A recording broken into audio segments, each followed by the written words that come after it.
He stood in the middle of the lobby, heels clicking on the marble floor, as two employees whispered and pointed, then laughed. They thought she was lost. One even offered directions to the front desk of her own hotel, but when she pulled out her ID card, their smirks vanished. The name on the badge, CEO, that moment froze the room. And what she did next, it didn't just silence the staff. It stunned the entire industry. This isn't just about a title. It's about what power really looks like. This is the story behind Black CEO, mocked and dismissed at her own hotel. Welcome, story lovers. From where are you watching? Comment the name of your city. It was her sanctuary. Sleek marble floors, golden chandeliers, and the soft hum of luxury. Jasmine Bennett, a Black woman in her early 40s, had built this 5-star hotel from the ground up. From business meetings in boardrooms to quiet evening walks through the lobby. This was more than work. It was her legacy. She often blended in, dressed modestly, greeting staff with warmth, watching everything with an owner's eye. On this day, she arrived earlier than usual. No security detail, no press, just her and a leather binder of weekend plans. As she walked toward the reception desk, 2 new front desk associates whispered, then stiffened. One glanced at her clothes, the other smirked. She noticed, but said nothing. Not yet. What they didn't know was that the woman they were about to dismiss signed their paychecks, and what would happen next would leave the entire hotel speechless. Jasmine stepped up to the reception desk with a calm smile, prepared to quietly observe operations before her weekend meetings.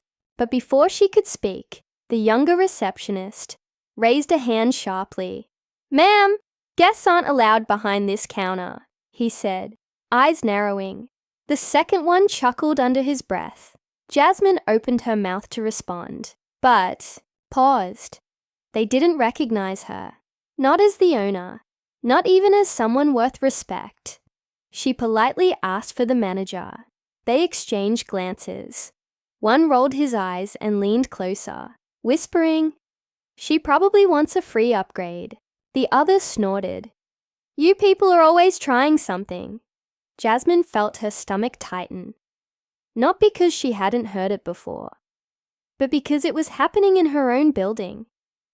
Instead of calling security, they called housekeeping and asked Jasmine to wait in the lobby until someone responsible arrived. A guest nearby looked uncomfortable, but said nothing. Jasmine, composed but fuming inside, walked toward the lounge area as instructed. Her heart pounded, not from embarrassment, but from resolve. Moments later, she made a call, not to complain, not to fire anyone, yet, but to prepare something they wouldn't forget. Because this wasn't just about her pride. It was about every woman, every person of color, who had been reduced to assumptions. And just as she hung up the phone, the hotel manager walked in, and everything began to shift. The manager's eyes widened the moment he saw Jasmine, his boss, sitting silently in the lounge. He rushed over, but it was too late. The 2 receptionists had already made fools of themselves, loudly joking about entitled guests and wannabe VIPs. Jasmine stood, calm but commanding, and walked back to the front desk. The room grew still as she pulled out her ID badge and placed it directly on the counter. "I'm the owner," she said quietly. Gasps echoed. Faces turned pale. The receptionist stuttered, trying to explain, but Jasmine raised her hand. No words could undo what had been done. Cameras had caught it all. Every insult, every assumption. Staff and guests alike watched in stunned silence. And just like that, the power shifted. Not from humiliation, but from undeniable truth. Dear audience, if you're enjoying the story, don't forget to give it a like. It really helps.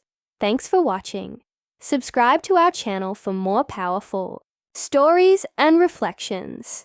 Jasmine didn't fire anyone on the spot. She didn't raise her voice. Instead, she sent a company-wide email the next morning, describing the incident in detail without names, but with a message no one could ignore. We are better than assumptions. Training protocols were changed.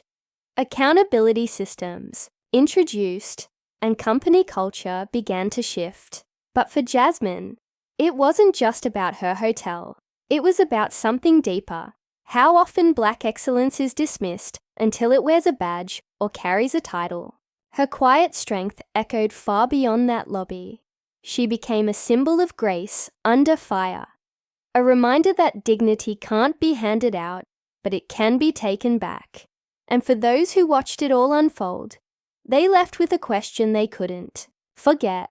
How many Jasmines do we overlook before we finally open our eyes? Share this story if you believe it's time to change the narrative.